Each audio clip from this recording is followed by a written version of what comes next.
Hello! Today we have a box of OP13 carrying on his will to open today. It is October 31st, Halloween today in the United States of America, so I will be dressing up a little later today for Halloween with my family. We are going to go as One Piece characters. We're going to go as the OG3 from East Blue. I'm very excited about that. Let's pop this open. I've got my scissors handy, just because these One Piece cards are notoriously difficult to open, even though they've got that pull tab. I mean, you can open them with them, I just don't usually trust it. All right, we have 24 packs of OP13. I know so many people are excited for this set in particular, mostly because of how it's going to, or supposed to, shake up the meta in the West. People are very excited about Ace and Emu. Maybe some people a little less excited about Emu. Black's been getting a lot of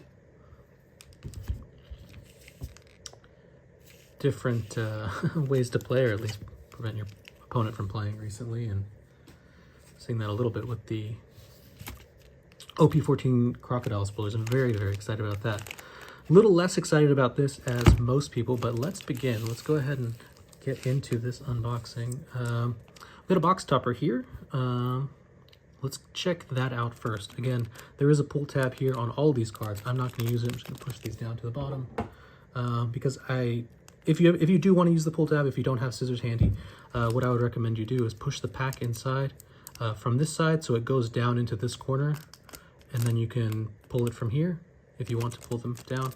I find it safest just to snip them off like that. Again, make sure you push them all the way down into the pack. Let's see what we got. I'm actually not sure what's going to be in here. This looks like the OP07 Luffy, Ace. These are pretty. And if I bet on power, what's the point in living? All right, so those are the three we've got. I actually don't know what you're looking for in here, but these are very pretty, foiled as well.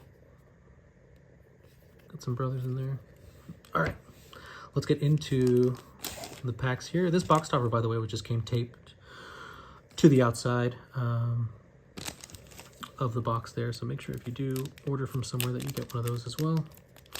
It was not inside the box like they used to be. Ooh, I do like that the borders on these are black. That looks nice. Can't really pick it up too well there. All right, first pack. We've got Whitebeard things for Ace support. Again, many people are super excited about this set. Me less so. Got a Sabo leader here. Zoro, Esnik. Only because, oh, I guess I am excited about that Bonnie. I keep forgetting the leaders that are in this because all of the spotlight right now is on Roger, Ace, and Emu. I forget there's a Bonnie and something else as well. I actually haven't been as tuned into these than some of the other ones that I usually get into. Mostly because I actually haven't been playing One Piece as often as I used to. I just haven't had the time. St. Charlie for the Emu deck. Dragon and Gold Roger is our first super rare. I just haven't had as much time to get out and play. But I also honestly haven't really been prioritizing playing either. Let's see, we've got Beppo. And I think the reason is, it's kind of sad to come to this realization. I may just be getting, I hate to say it, but I may just be getting too old for One Piece. The game, Ace and Sabo and Luffy as a second super rare in a row. By that I mean, the game is great. I love the game. I've just got so many commitments now. It's hard to make it a priority to get out there and play. And even when I do play, I find that I haven't prioritized it in the past, either practicing online or in person. So I'm just not as good as I used to be at card games, or maybe should be with the cards that I have. Got a Vista, Oh, 5 Elder Super Rares. That's 3 Super Rares in a row. There we go. This one's going to be all over the meta. I think we've got some good ones so far, actually. As I was saying, yeah, I still love opening these packs. I'm probably just going to play a little less these days and kind of move more into collecting. I think a little bit of my frustration, I'm sure many people have seen a lot of the prices spike recently. That's a pretty Makino. Oh, got another super rare. Wow, that's so many in a row. Okay. Yeah, we've just got a lot of investors entering into the space this last month and a half, and it's a little bit disheartening. I mean, obviously it's nice that, you know, I've been collecting for the past couple of years, and a lot of those cards have, you know, gone up in price, and that's nice to see, but at the same time, it's getting difficult to source and get some of the cards that I wanted, but maybe didn't get a chance to grab beforehand. There's the Dawn for this set. That's really nice too.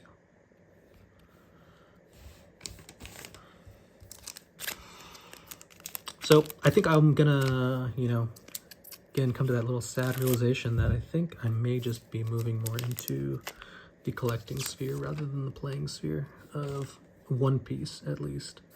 I did dip my toes in Gundam. So I saw it at Bandai Card Fest, and it was fun. It reminded me a lot of Hearthstone, but it's just hard to, again, make it out and make it to that that scene these days. Wow, I'm getting a lot of super rares right in just this first half. Here's the left side, here's the right side, if people care about that. So, gonna move more into collecting. I've actually got just somehow I was telling Mrs. Walrus that I've got an accidental boa collection going. She has so many arts, and I've just been opening packs for so long, and I mean, to be quite honest, I mean, seeing those, none of the boa cards have ever been super competitive, so they've just been in my binder or on a shelf, and I've just kept them. No one wanted them in trades or to buy them, so may just put them all together and just showcase that boa collection that I've got going. I am missing a couple key pieces, including the manga and a couple of the SPs, but I've got a lot of the boa promos, like from the 7 Warlord set that just came out, and I pulled the PRB2 boa. Oh, okay. We've got our SP here. Wow, this is really nice. Okay, we've got an SP Sabo. Very lucky, very pretty. There you go. We got all the brothers now from this pack here, and wow, I love the gold lettering that they're doing on the SPs now. It's a very pretty card. Wow, this is from OP13, just like these as well back here. Can you guys see that? It's very foiled. Very nice. I do like what they've been doing with the SPs. I also like what they did before with the SPs, but these are nice as well. All right, let's put this in a sleeve. Pop that over here. Very, very nice to see that. Sabo. So I think I'm just going to do that. What I used to do was just open boxes and then go to my local stores or check the local discords and trade for the different staples that I needed for whatever deck I wanted to do, and then just purchase any that I wasn't able to trade for. But I think now I'm going to instead take these SPs and alt art hits and things like that and just trade them for, instead of staples that to play with, just trade them for things I want to collect. Going into things to collect, I'm not as hype about this set as most people, again, because I'm moving out of the playing sphere. I'm very, very excited for OP14. I have always had placed my heart for the 7 Warlords. I like them all, and again, there's going to be a lot more boa cards to collect now. but I like all of them. Crocodile, seeing those. The latest deck I made was purple yellow crocodile. We've got our secret rare, Ace. I'm assuming this is, yeah, this has got to be played in Ace. I'm not saying it would be played anywhere else. I was just wondering whether it is in the deck, and I'm pretty sure it is. All right, so that'll be good. Trade fodder, like I mentioned, to trade for some collectibles. Actually, got a little fray in this corner, this cut here. I only mentioned that because, yeah, now there's so many just investors in the One Piece sphere now. It used to just be a player's game, and then you got so many people now just coming to make a quick buck, which is a little sad. I didn't mean to make this video sad, but it is a little disappointing, just the continued commodification of this hobby. It's a little sad. I've been playing trading card games my whole life. Beginning of Pokemon, I collected base set to play with. I played on the playground. Didn't get into Magic that early because obviously I was, you know, under 10 years old. But I never can recall a time as much as it is today where a lot of the space is, you know, how to make a quick buck by, you know, buying either to resell or buying to grade and resell these cards. I know that's always been a thing with sports cards, but it's only really been what? And I'm not the first person that said this. It's just hitting me now. Since what, like at or just before the pandemic with that craze of Pokemon, I think just 5 years ago. It seems like so much longer than that. We've got an Uta SR. It's a pretty SR there. Dynamic art right there. I'm not quite sure on, I always forget to keep track. If we've got an SP and a secret rare, how many more alt arts does that leave? Is that 1 or 2 alt arts left? Because that's just the regular secret rare of Ace. I think this is just a leader pack, yeah. I'm getting a lot of these 5 elders though, which is good. Again, can use those to trade. So we'll go here. I've got no script. I'm just going off of what's at the top of my head. Apologies for if it's a little bit of a downer, but I am excited, especially for next set to open those up. There's some great art in there of the 7 warlords. Open those up. Thankfully, I've never been a manga collector for these. And there's our second Dawn.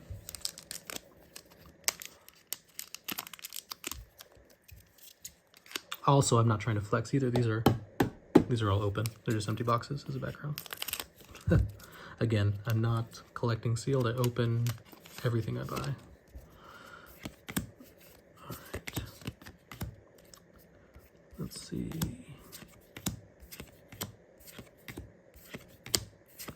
We've got Into the Rares, VV, and Dawn Stamp. Oops, I forgot I'm using scissors.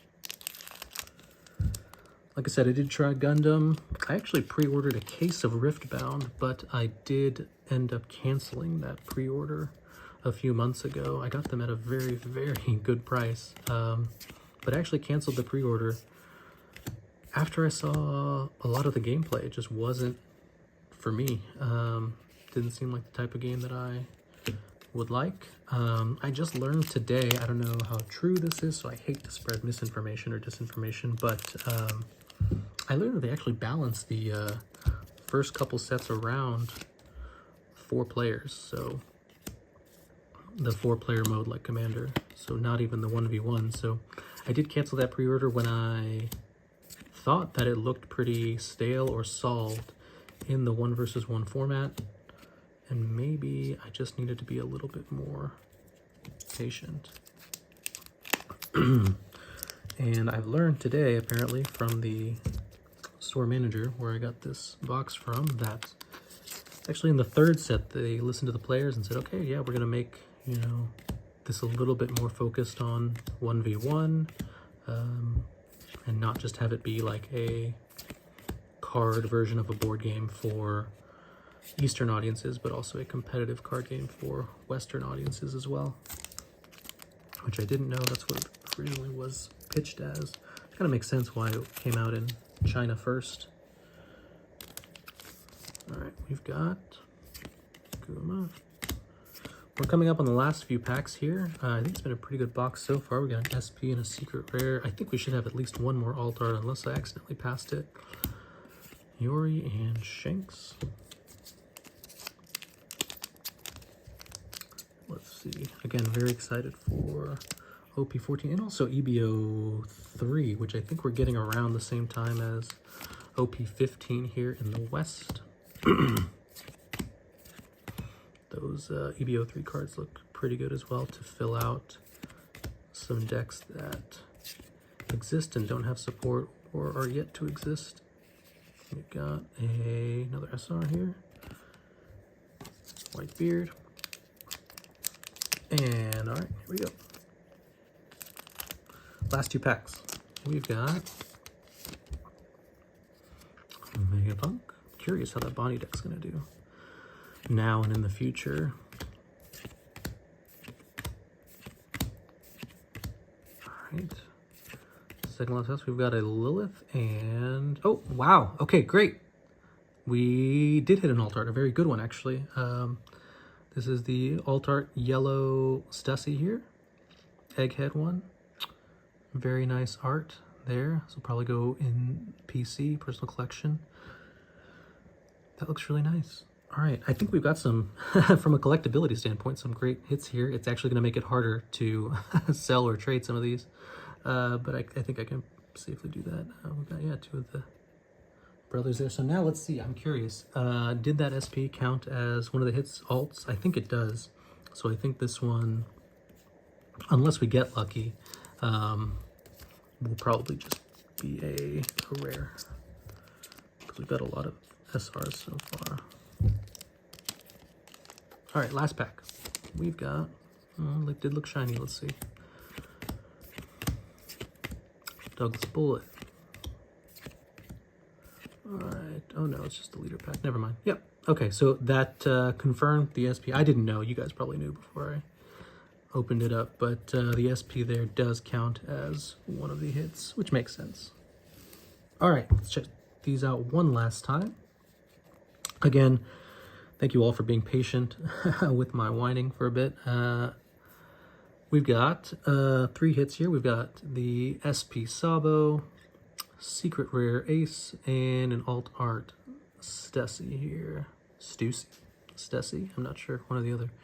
All right, there you go. And secret rare Ace. Thank you all for joining me on this box opening. I'll catch you guys again for the next set. Bye-bye.